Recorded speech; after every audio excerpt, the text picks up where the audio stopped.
Welcome to this edition of Labor Vision. I'm Bob Delaney, Executive Director of the Institute for Labor Studies and Research. Labor Vision, a production of the Institute, focuses on topics of importance to working Rhode Island families. We hope you enjoy this evening's edition.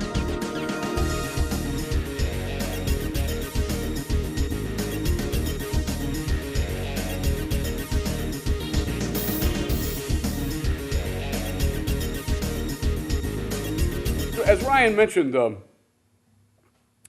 Seth Luther was certainly a great proponent of the early labor movement, and Ryan went over pretty much everything he did.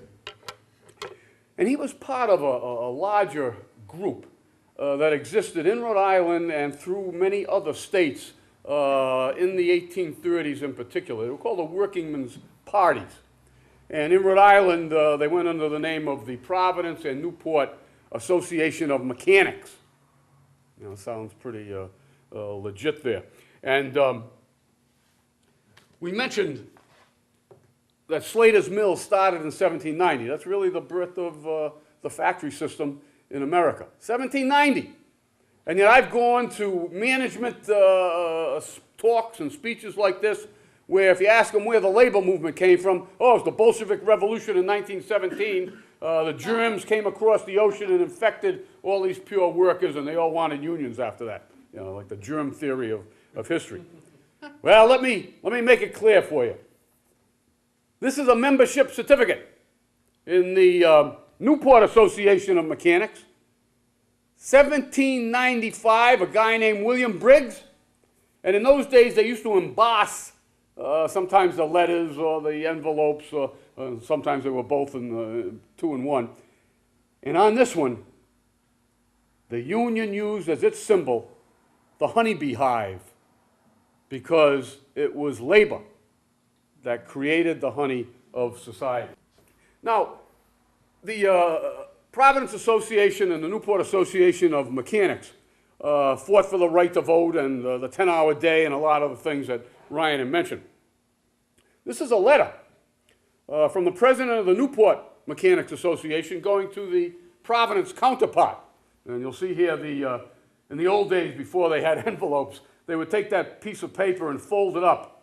And then you'd have an envelope right here. And then they would seal it with red sealing wax. You can still see the remnants of that on there. But what's interesting about this letter, they're seeking to lobby the legislature, of which some people today feel that labor shouldn't be allowed to do, when we were doing it long before they'd ever thought of it. And what were they looking for? A mechanics lien law, L-I-E-N, a mechanics lien law. In this case, and for a long time, and it's actually making a comeback now, when working people help build a home or a building or whatever it might be, maybe the arcade, and there was maybe some sort of financial problems, and the contractor had to shut the place down. Well, like vultures, on Halloween here, any vulture, we got the cats there, kind of, or the bats, I guess. The vultures and the bats would come down, and they were the bankers, the insurance company, the commerce people, and who got stuck at the end of the fourth block back? It was the working people who had their wages owed to them, but they couldn't collect. They finally passed the mechanics lien law. They could now go up and rub shoulders with the big shots and demand that they get their money just like the commercial people. So Seth Luther got involved, even before Thomas Wilson Dorr did, with these very skilled workers through the auspices of their respective organizations in Newport and Providence. And they tried to reform the Constitution. In fact, there were 7 or 8 different attempts from around 1800 down to the Dorr War in 1842 to try and make changes, but there was absolutely no mechanism to do it. The General Assembly had to do it through its own will, to call in a change or to have a convention in order to look into it. And by the way, Thomas Wilson Dorr, who we'll be getting to just a minute, Roland Rivet here is down in the far reaches of Rhode Island, down at the end of Route 44. And if you ever go down that way, just before you get into Chepachet, you'll see this beautiful, I'm going to put the pictures out. okay, colonial era place that's been redone is going to become the Thomas Dorr Museum and the Dorr Rebellion Museum. So Roland's done a fantastic job with that. The restaurant, which is now the Town on Main, that was Thomas Dorr's headquarters. Amazing. Wow. So the Rhode Island history still lives, and it's all around us. The People's Party was formed, and Thomas Dorr pretty much, I don't say he took it over, but he had such an intellect. He was born of the elite. He went to Harvard. He studied with the great legal minds in New York City at that time, came back to Providence, went to the legislature, head of the school committee. This guy could have been anything he wanted. He had it all. But burning in his heart, just like in Seth Luther's, was the idealism of the American Revolution to finally be brought to bear in our little mini paradise here of Rhode Island. So as push came to shove, late 1841, the forces of Dorr and Seth Luther had an extra-legal election, one that nobody gave them permission to do, but they had it anyway. And a majority of the people of Rhode Island turned out who could have been eligible to vote and said, yes, we want a constitutional change. It had secret ballots. It had all kinds of wonderful things that Rhode Island didn't have access to prior to that. Unfortunately, the forces of reform, particularly those in the working class, were much more willing to take action to get some of these reforms into practice. While some of the people up around Dorr, who were the same aristocracy that he came from, as soon as push came to shove, they were out. And it was left pretty much to Luther and his people and Thomas Wilson Dorr and some other courageous folks to take on the authorities of the state. And they did that by, in 1842, attacking the state arsenal on Dexter Street in Providence. That's not the Cranston Street arsenal that's there today, but it was right near there. And they didn't have much in the way of weapons. They didn't have much in the way of soldiers. They had a couple of ancient American Revolution cannons. I guess Seth Luther felt that this would be appropriate in the memory of his father. And, but that kind of didn't go anywhere, and Dorr's troops, along with Luther, kind of disappeared into the night. And eventually Luther was captured out in Woonsocket, of all places. He was placed in prison in Providence, where he tried to escape by a little subterfuge. He then put him in prison in Newport, where he lit his cell on fire and actually escaped for a short time, but they recaptured him. And then, strangely enough, in 1843, they released him. And all I can think of was he was such a pain in the neck that they figured, get rid of him, maybe he'll go away. When he was released, Luther went out to the west again, kind of like what Ryan said he did when he was a young man. He liked to travel around. He came back to Rhode Island and New England in 1845, led a 10-hour drive in New Hampshire, of all places, but New Hampshire had a lot of mills, particularly around the shoe industry.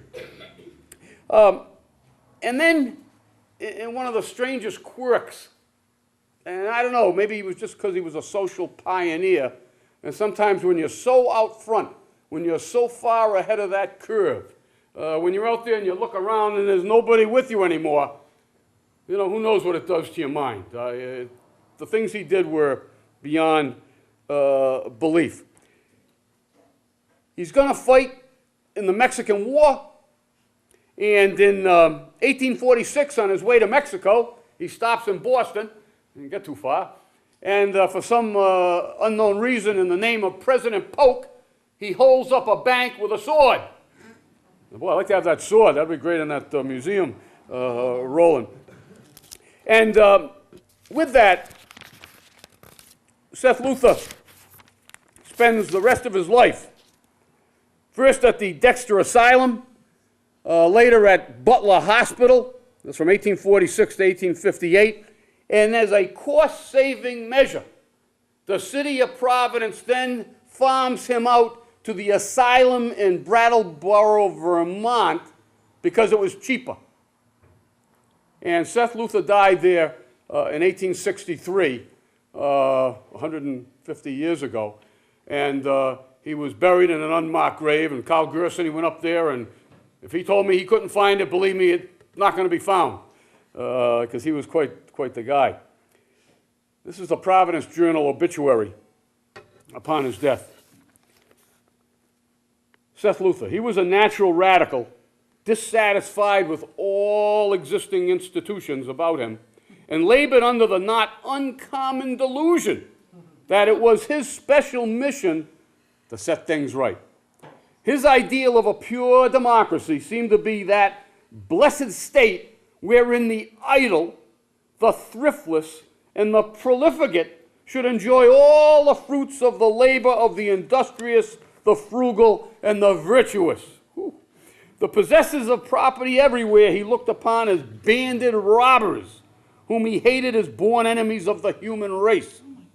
He had considerable talent for both writing and speaking, but he was too violent, willful, and headstrong to accomplish any good. Soon after the troubles of 1842, he became insane. Wow. They gave it right back to him, didn't they? But it's always easier to pick on a dead person, I guess, than it is a living one. Luther was a great orator, and Rusty Simone in the back, who's probably got the best private collection of Rhode Island material anywhere outside of the libraries and the museums in the state, gave me something that in my years and years of collecting, I was never able to get. I always thought I'd find it in a garage sale or a yard sale or somewhere for a couple of bucks, but I never did find it. And here's the address on the Right of Free Suffrage by Seth Luther, 1833. And what I didn't notice until I just looked at the back of this, he gave this lecture in Boston, Charleston, Mass., Portland, Dover, Saco, Cambridgeport, and Waltham. So, I mean, he was all over the place. He was a person of great distinction, at least among the working class. In that beautiful pamphlet, he says, "Must we be told we must not speak? Must we have a gag law? Must we shrink from our duty because the hangers-on to the skirts of the nobility tell us to shut our mouths and be silent? No. If we must suffer tyranny, if we must be slaves, let that tongue be palsied, and may that right arm drop off, which will not make an effort to be free. I choose rather to be exposed on a gibbet, die on a rack, or rot in a prison, than to bend the hinges of the knees to the nod of a lord, as such men do for gold. A man who would be a parasite for paltry dust would sell his soul for gold, if it were possible to sell such a thing, as could dwell in a mustard seed and have tenements to let." What an incredible way to say it. And Luther, by the way, and actually Luther and Dorr and all their followers always had a lot of cute phrases to refer to that $134 property qualification. Luther in that pamphlet calls it the $134 sand bank. You know, if you had enough property, and they would often call it sand or mud or make fun of it. And Luther would also say, all men were created equal, except in Rhode Island, which is kind of a nice touch. He said, the celebration of the 4th of July never ought to take place in this state except as a day of mourning. And those who walk in procession ought to be in chains and clothed in sackcloth and ashes. It is all mockery to say we are free when we are not. And every time we assert it, we are guilty of falsehood. The non-freeholders have gained nothing by the revolution if this state of things must continue. But it must not be so. We must have a remedy. Peaceably if we can. forcibly if we must. I hope there is no person in this house so extremely nervous as to go into spasms at the sound of that last sentence he wrote.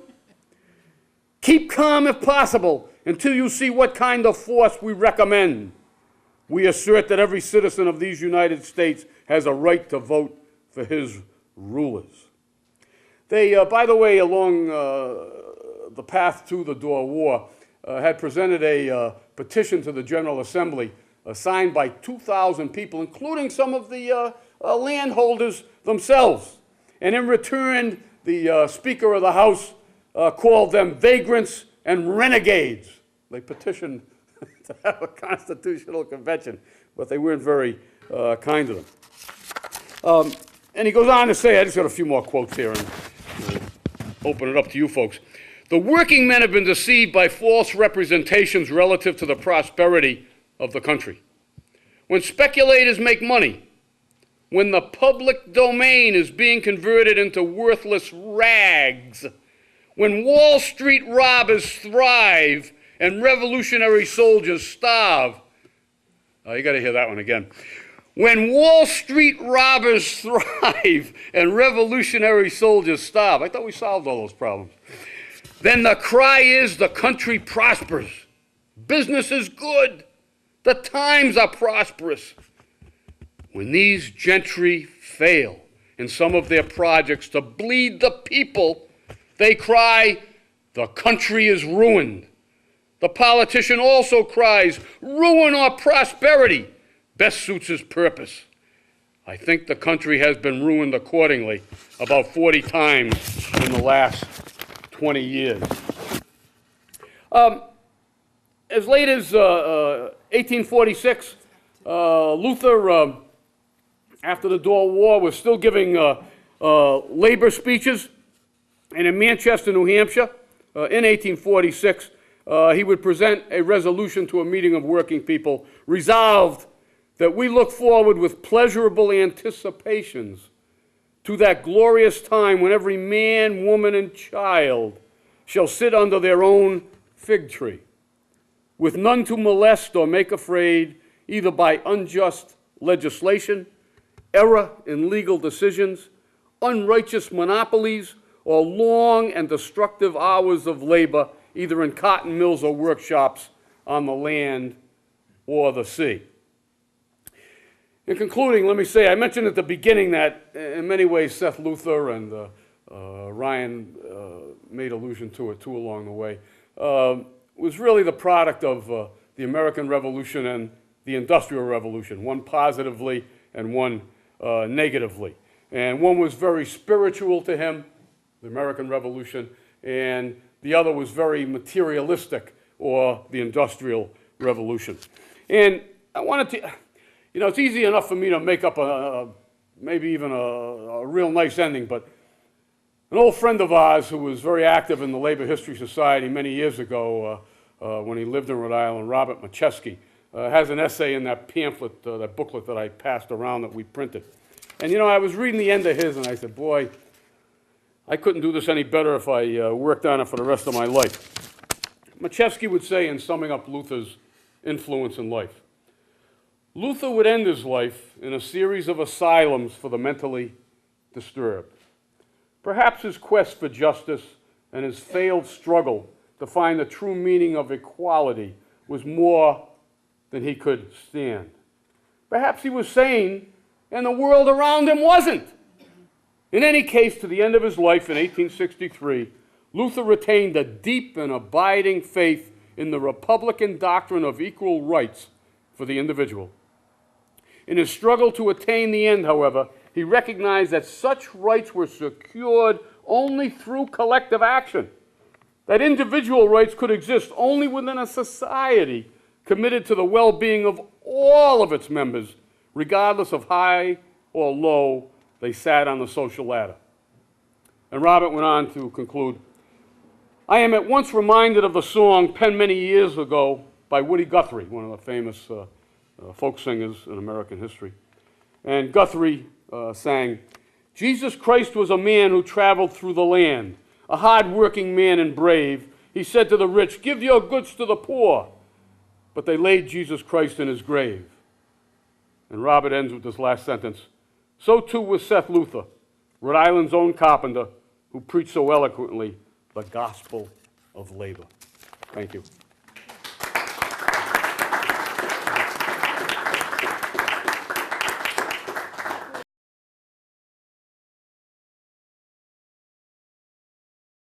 George, thank you for the opportunity to speak on behalf of the educational sector. I want to begin my remarks by welcoming my colleagues from the NEA. This is their first AFL-CIO convention as delegates, and I have to tell you how fortunate we are in Rhode Island that we have such a great working relationship with our colleagues from the NEA. And to echo what Steve and everyone else has said tonight, we're not going to be able to go forward until we're all working together and working in the same direction. So welcome again, and we look forward to many years of continued cooperation. I go to a lot of national conferences on behalf of the AFT, and I can assure you that it's not the same in many of the other states throughout the nation, and that's going to be a fundamental problem if we're all to move forward. The education sector, like many other private and public colleagues, have been under attack for the past several years. This attack's been sanctioned by the White House, unfortunately, and in our case, under the leadership of Arne Duncan, and continues at the state level in Rhode Island. The attack that we face is disguised under the cover of something called education reform, and unfortunately it's demoralized teachers and school support staff while failing to improve education at all and educational opportunities for students. Access to a free public education has been the bedrock of our democracy for the past 237 years. Now we have private educational management companies that are funded by wealthy businessmen and foundations that are coming in and attempting to privatize public education for their own personal gain. They're siphoning public funds, the much-needed public funds, and channeling them to these quasi-public schools, which are not overseen by the elected officials in the jurisdictions where those schools are housed, and that's criminal. If you're responsible to fund those schools, then the local elected bodies should be responsible to manage them as well. Ultimately, if we continue on this trend and they continue to expand, we're going to have two parallel school districts throughout this country, and that's going to be the destruction of public education as we know it, and ultimately it will lead to the destruction of the American middle class. In Rhode Island, we're dealing with a newly constituted Rhode Island Board of Ed, which is a combination of the former Board of Regents and Board of Governors for Higher Ed. While it's still a work in progress, the early signs are that the governance structure needs to be revisited and dramatically changed.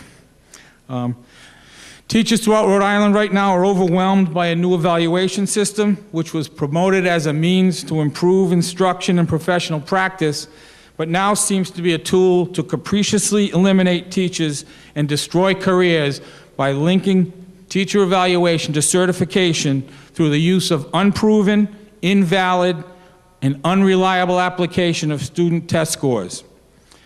The voices, as you saw in Joe Fleming's poll earlier, the voices of thousands of teachers throughout the state rang out last spring in an effort to stop the contract renewal of Commissioner Gist, the chief architect of this evaluation system.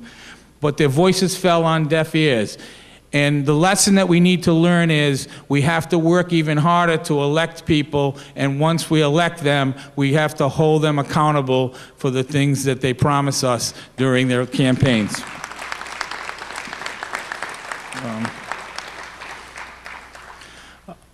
On a positive note, at the State House this year, and there are a few small things that are going well, at the State House this year, the General Assembly passed a series of school safety legislation in response to the tragedy in Newtown, Connecticut. While many of our schools had comprehensive safety plans, this is an area where we can never be too careful, and every student, parent, employee deserves a right to a safe, working, and learning school environment. We're also fortunate to have about $600,000 restored for lead poisoning prevention. This ensures that students, particularly or children, particularly in older urban areas, are safe from the terrible consequences of lead poisoning.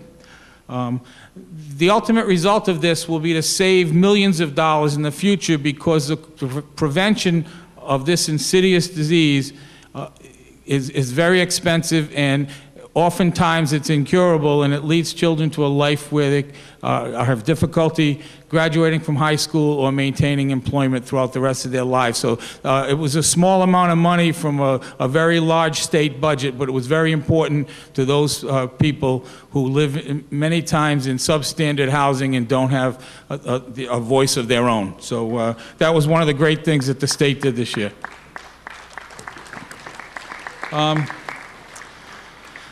Another important piece of legislation this year was passed, was introduced by Senator Gallo, and it exempted individually identifiable evaluation records from public disclosure.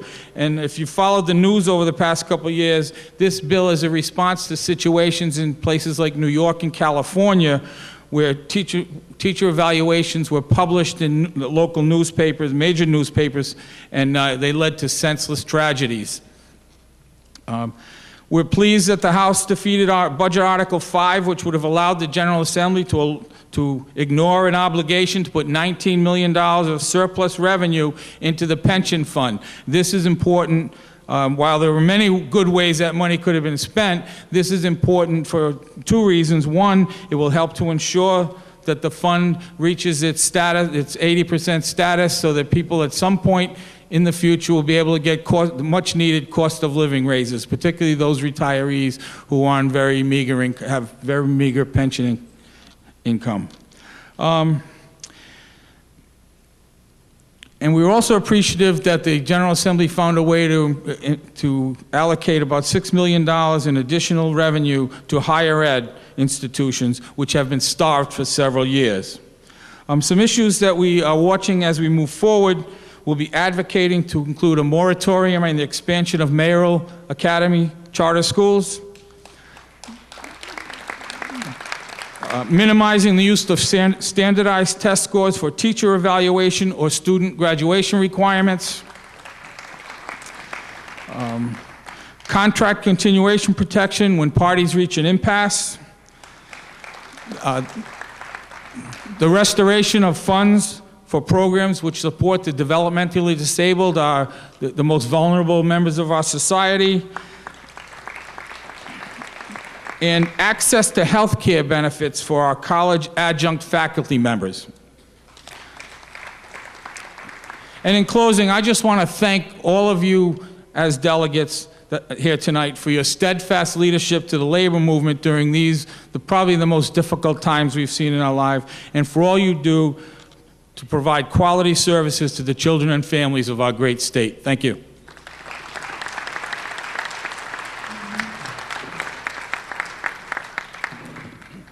Thank you for joining us for this edition of Labor Vision. We appreciate your input and encourage your comments. Labor Vision can be seen on this channel 3 times each week: Tuesday at 7 p.m., Thursday at 8 p.m., and Saturday at 5 p.m.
Hi, I'm Bob Delaney, Executive Director of the Institute for Labor Studies and Research.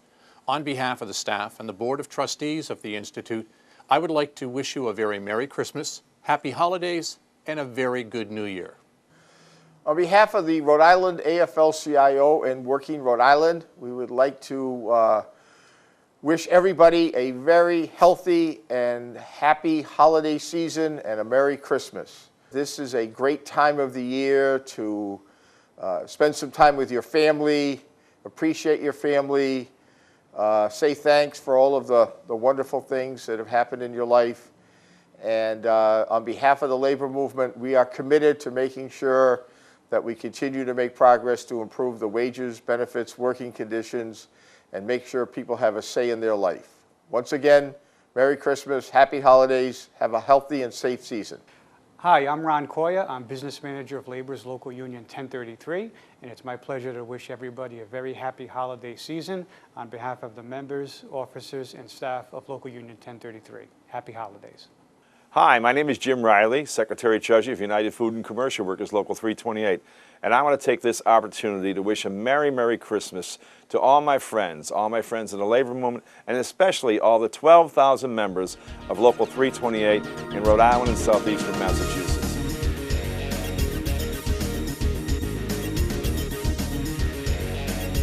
This is the NEA Rhode Island Gingerbread Express. We're here at Debate School in Providence, as we've been now for almost 20 years.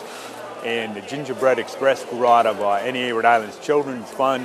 And as you're going to see, every student in the school here will be walking away with gifts. And we're not talking one or two, but several gifts. And it's a blast to see, especially kindergarten and first graders carrying away bags that are bigger than they are. But it really speaks to how everyone in the community comes together and helps out those around the holidays. You know, the Teamsters are a big help here with their truck. You have the Providence Police, Providence Fire Department, city officials. But the main thing is the members of NEA Rhode Island who take sometimes more than one child and really make their holiday. So, like I said, it's been going on for almost 20 years now. It's just a terrific event. There's about 350 here at Debate School, but in total, it runs anywhere, depending on the year, from 1,000 to 2,000 students across the state. So again, it's great to see our members helping out and the community coming together. So and especially this time of the year. So again, just a great event. And on behalf of everyone at NEA Rhode Island, myself, Bob Walsh, the Executive Director, Val Lawson, the Vice President, we want to wish everyone a happy, safe holiday, season's greetings, and a great 2014. I'm Mary Jo Pouliot, President of the NEA Rhode Island Children's Fund. We're at the Debate School in Providence. The fund was established in 1985 to help students in school that don't have eyeglasses or coats or couldn't afford to go to a prom. Now that we've been able to give these students a happy holiday, I hope everybody has a happy holiday with their families. Hi, Merry Christmas. Hugh Clements, Chief, Providence Police Department. The Providence Police couldn't be happier to being part of and engaged in partners with this event with the William Debate family and the William Debate School. It's all about the young boys and girls during this holiday season, Christmas time, and just to see the joy on their faces when they walk in this gym with the toys, the gingerbreads, Santa Claus. They're very well prepared for this day. They have a great time, and I think we, the Providence Police, have as much fun as they do. So to everyone, Merry Christmas, Happy Holidays. Hi, my name is Valerie Staples. I'm the coordinator of the NEA Rhode Island Children's Fund, and today we're celebrating Gingerbread Day at the William Debate Memorial School in Providence, Rhode Island. We're here today to give gifts to all 430 children at the school. This is our 24th year of celebrating Gingerbread Day with the Debate School students. They're a pleasure to come and visit every year. They make us beautiful ornaments and we give them a gift in return. Thanks for coming and happy holidays. Hello, my name is Brent Kerman. I'm the principal at Debate Elementary School in Olneyville. Today is our 24th annual Gingerbread Express Day. It's an amazing event where all 400 of our students are anonymously adopted by individual families. Every student in our building will leave school today with an incredible bag of gifts chosen specifically for them. Their size, their gender, their choices, and every one of these students will be guaranteed a wonderful holiday this year. This is a very challenged neighborhood. We have about 96 to 97% poverty. But when community partners like this and just people with a humane spirit come in and support our students and our families, it really makes for a wonderful holiday experience. Not only for our families here at the school, but for those families who are willing to give. I know the families that support our children also receive in return. I'd like to wish happy holiday to Labor Vision and Institute for Labor Studies.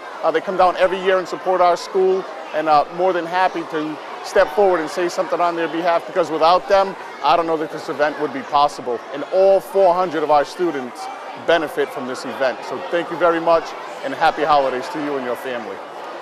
I'd like to welcome everybody to William DeBate Elementary School this morning.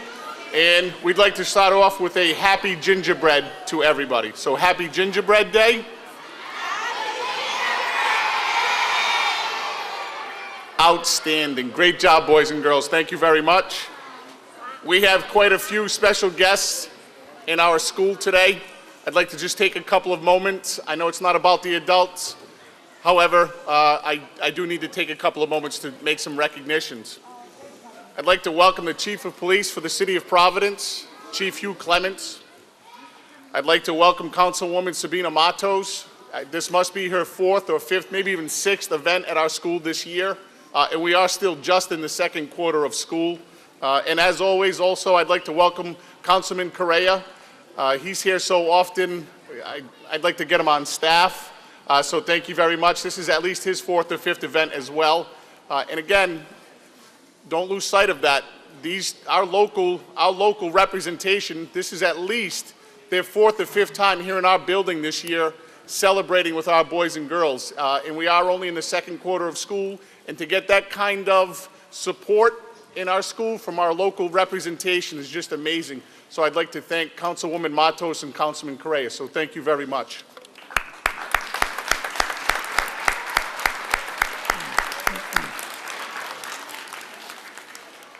I see a couple other friends of mine who are here every single year representing the National Education Association of Rhode Island. We have Mr. Larry Purtle, who's here this year, as always. Mr. Bob Walsh is here this year, as always.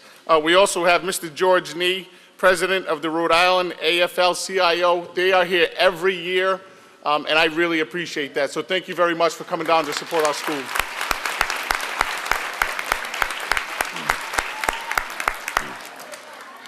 And this truly is a special event, and the fact that we do have this sort of representation every year from these individuals is no small feat. I know, people such as Bob and Larry and George and, the Chief of Police and our local political representation, they have a million other things on their plate.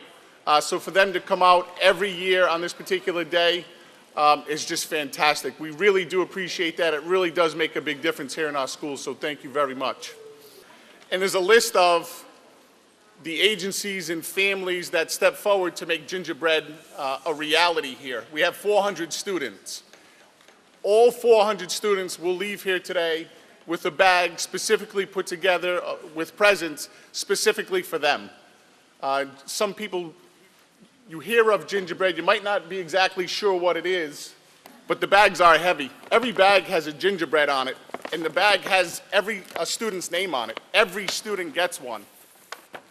On the tag is the student's name, their gender, their age, their grade, their size, things that they would like to have for Christmas.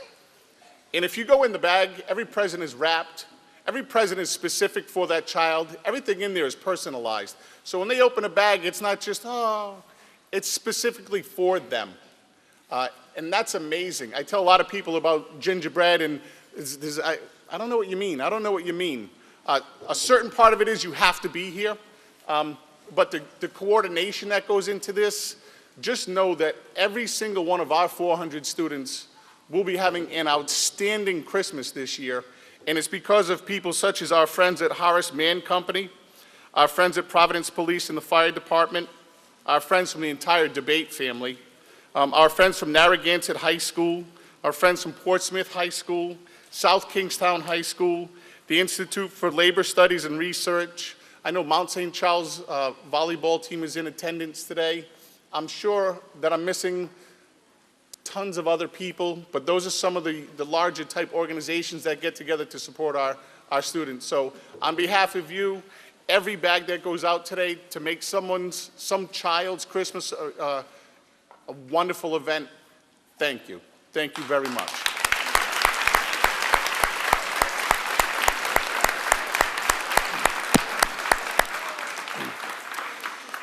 Our faculty and staff is incredible. They're not just good, thank you.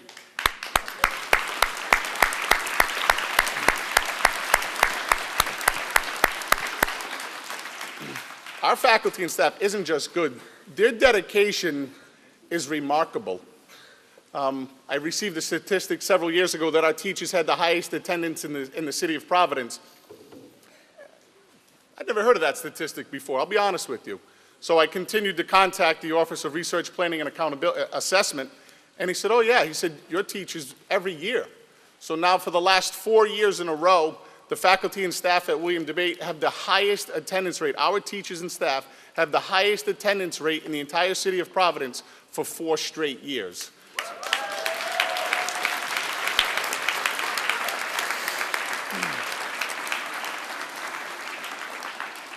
That's out of 40 schools.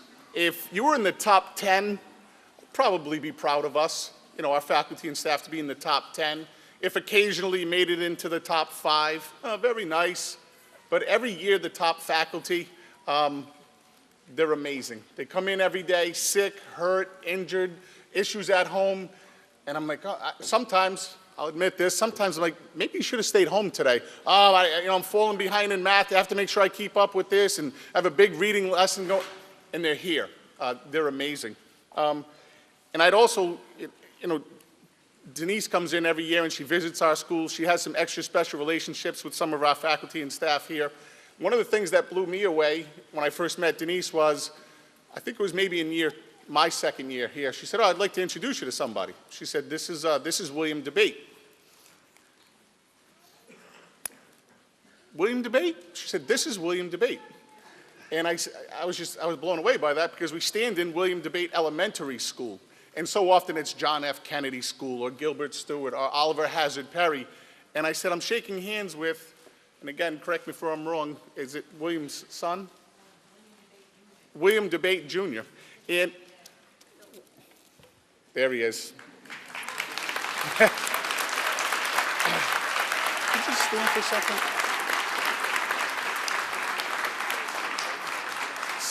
That's the son of William DeBate, and that.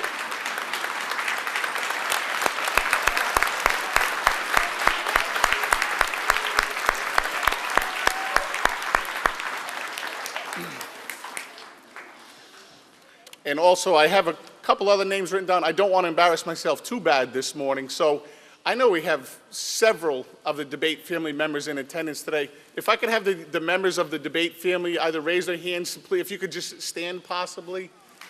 Please do raise your hand.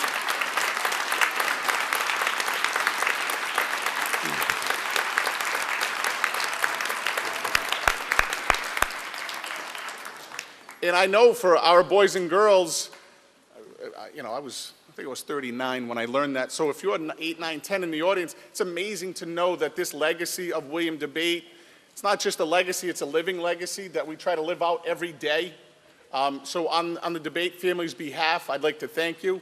But then I'd also like to reassure you that we are about public service. We are about helping every single family that walks through our doors. We help families that aren't even from our school.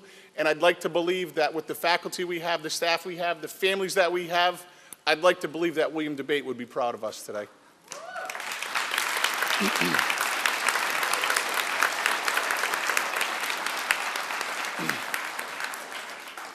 I would just like to take a minute, embarrass a few folks. And when I call your name, if you could please just come forward. I just have a very small token of appreciation. And that's what it is, it's a token of appreciation. I probably could use about twice as many of these poinsettias that I have. but I do have some that I would definitely like to pass out. I'd like to call up our PTO president, Miss Virginia Morgan.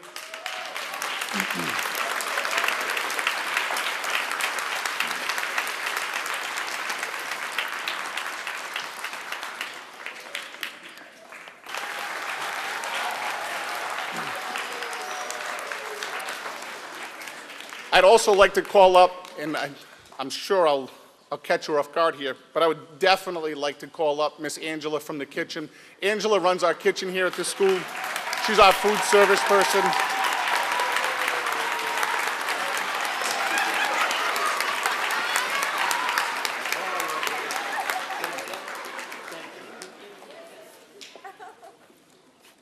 When I first came here, we had Miss Sandra Ferrucci who ran our kitchen. She was a powerhouse. She taught me how to run the school.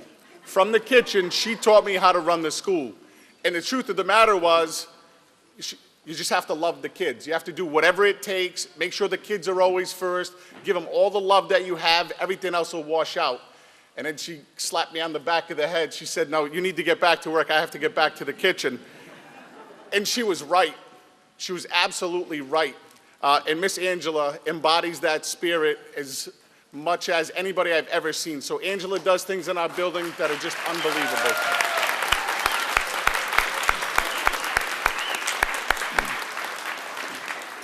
I'd also like to call up Miss Delanya from the Brown Swearer Center. I know she doesn't want to come forward, so I'm going to use the microphone as leverage. She'll probably get me back later.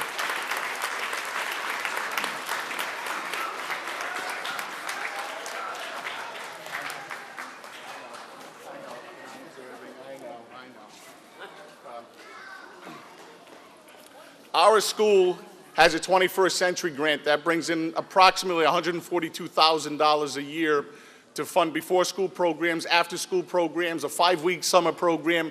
These are some of the other things that really make our school special. Ms. Delanya almost single-handedly is the person responsible for the continuance of that grant. She has taken over the day-to-day operations of our after-school programming and our summer programming. And without Ms. Delanya, Brown Swearer Center, community partnerships like that, I don't know that we would have those programs. So I'd like to thank Ms. Delanya.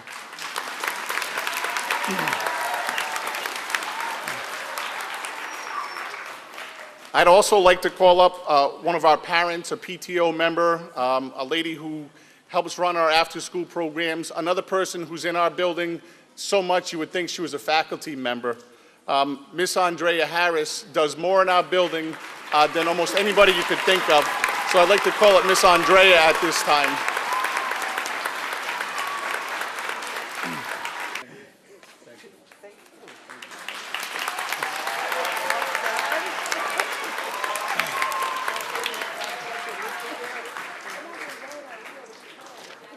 I'd also like to recognize a couple other members of our debate after schools community clubs, and then definitely another one of our PTO members. Mr. Abe Abelardo is one of our parents. He's a member of our debate community schools. He does just tons of work in the neighborhood, in our community, and also here at our school. He's very largely responsible for a lot of the decorations here in our building. So I'd like to call it Mr. Abe.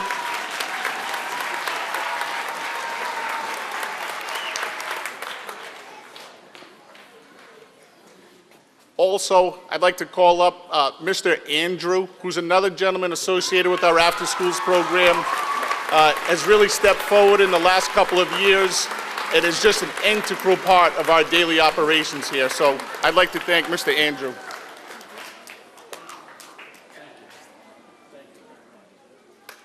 But these folks right here are very much your behind-the-scenes folks, and without them, our infrastructure foundation wouldn't be what it is. So I'd like to thank these people on this particular day. So thank you very much.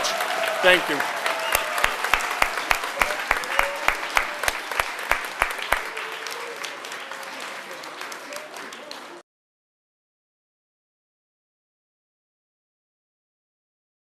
Hey, I'm Mike D'Amico with Local 99 IBEW Electrical Workers. This here is Feed 1000. This is the second year Local 99 has been involved, and last year we came here and not expecting to see what a great thing this was. And everybody that came here last year, you know, they won't miss it for the world, to help it out. People that are a lot less fortunate than a lot of us. And I think last year we were 1,700 people that came there, that got clothing, flu shots. Santa Claus gave out gifts to the kids. There's children's books, and not to mention a hot meal. So it's a great organization, a great thank those who gave and put this thing together. And also the Rhode Island Convention Center and Dunkin' Donuts Center for helping sponsor this place of assembly here for it. I'm Russell Chance. I'm president of Local 37 Ironworkers. I'm David Langland, Secretary Treasurer of the Ironworkers. We just came down to help out, try to feed people that need help, and makes us feel good, makes them feel good. Seems to be a win-win situation. It's kind of a way for us to give back to the community that we work in every day, and it's just great to be here and to see so many people come down here and take advantage of this. Kind of makes you appreciate what you have in life and the opportunities that have been presented to us. My name's Greg Mancini. I'm from Build Rhode Island. It's a coalition of construction contractors and construction trade unions here at Feed 1000 to help assist those who are in time of need at this time of the year, and very proud to be associated with this and thinking of how much that we can contribute to them as well as the state of Rhode Island. And Merry Christmas to my family. Hi, I'm Joe Walsh. I'm the organizer for IBEW Local Union 99 in Providence, Rhode Island. We came up here to Feed 1000 to give back to the community during the holiday season, and we're hoping that everybody's enjoying the meals and the great service that they're getting from the organized labor.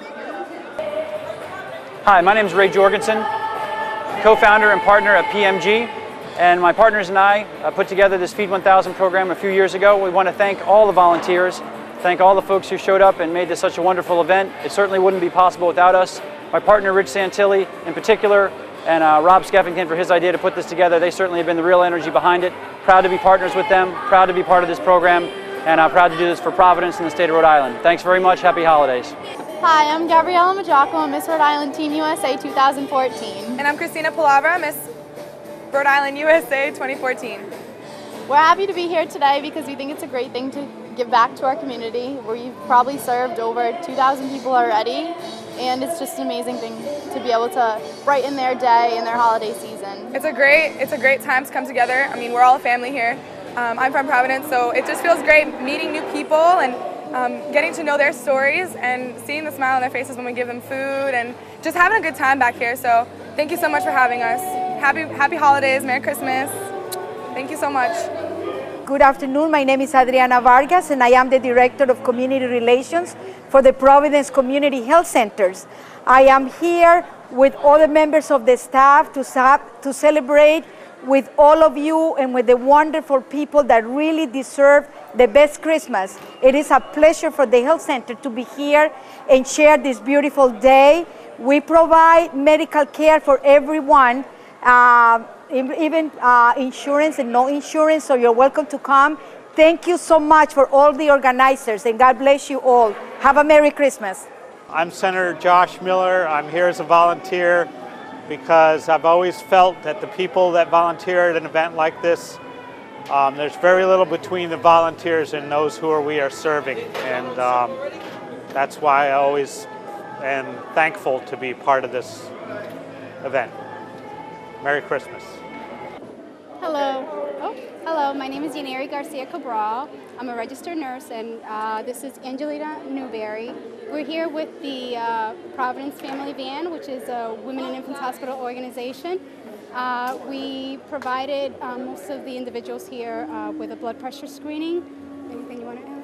I'd just like to say that this has been a wonderfully humbling experience. We'd like to thank all of the partnering organizations for including us, and happy holidays. Happy holidays. Hi there, my name is Maria Hudson. And I'm Linnea Pivole. We're with the Women's Cancer Screening Program, and our program provides free services for women that live in Rhode Island. We are so happy to be here to share our information with everybody. What a wonderful opportunity it is to be able to be here and see all these faces, happy people, getting something that they really need, and we are so happy to be part of that. Lydia? Well, we're just glad to be here and actually see all these people. I just want to wish everybody a happy holidays. Yeah, thank you. Thank you. Hi, my name is Roxanne. I'm from the Anchor Recovery Community Center located at 249 Main Street in Pawtucket. We are a community-based program which focuses on helping people with recovery, mental health, any type of resources. We have free community type events going on at all times, and we came here today just to give back, you know, to see all the beautiful people that we see on an everyday basis. This is just absolutely amazing. It was phenomenal experience, and we're just so very grateful to be a part of it. So thank you, and we hope to see you at the Anchor Recovery Community Center. Happy holidays. Hi, we're from Stowen High School Student Council, and we're all really excited to be here. We've been looking forward to this event for weeks. Our council really feels like it's important to give back to the community and help out, and we all could not be happier. So thank you for letting us be a part of this. Happy holidays! I am Hugh Clements, Chief of the Providence Police Department, the Capital City Police Department, the best police department in the state and one of the best in the United States. We are proud to be part of Feed the 1000 event. Every single year, good friends of mine sponsor this event. Robert Skeffington and Rich Santilli from PMG. This is a phenomenal event and a very compassionate and caring event for the homeless and people who are less privileged in the state of Rhode Island. So again, we the Providence Police are proud to be part of it. You can see many people are having a difficult time during this holiday season, and I think it's important that we don't lose sight of the struggles and challenges that some Rhode Islanders are going through and how we can help them, and I think this event has done just that. So I commend the people at the Convention Center and PMG and many others who've helped out for this worthy cause. Enjoy the holidays. Hi, my name is Molly McCluskey, and I'm here with the Rhode Island Parent Information Network, and we are here to do outreach for Health Source Rhode Island to get individuals enrolled in health insurance. So I'm here representing the Rhode Island Parent Information Network. Hi, my name is Nina. I'm also here through the Rhode Island Parent Information Network. The agency that I work for is called RIREACH. We're a consumer assistance support helpline to help consumers with any of their healthcare needs, help them access the correct resources, and help them deal with any problems or complaints or resolve any conflicts they might have with their health insurance. So feel free to give us a call here at RIREACH. And happy holidays! Thank you for joining us for this edition of Labor Vision. We appreciate your input and encourage your comments. Labor Vision can be seen on this channel 3 times each week: Tuesday at 7 p.m., Thursday at 8 p.m., and Saturday at 5 p.m.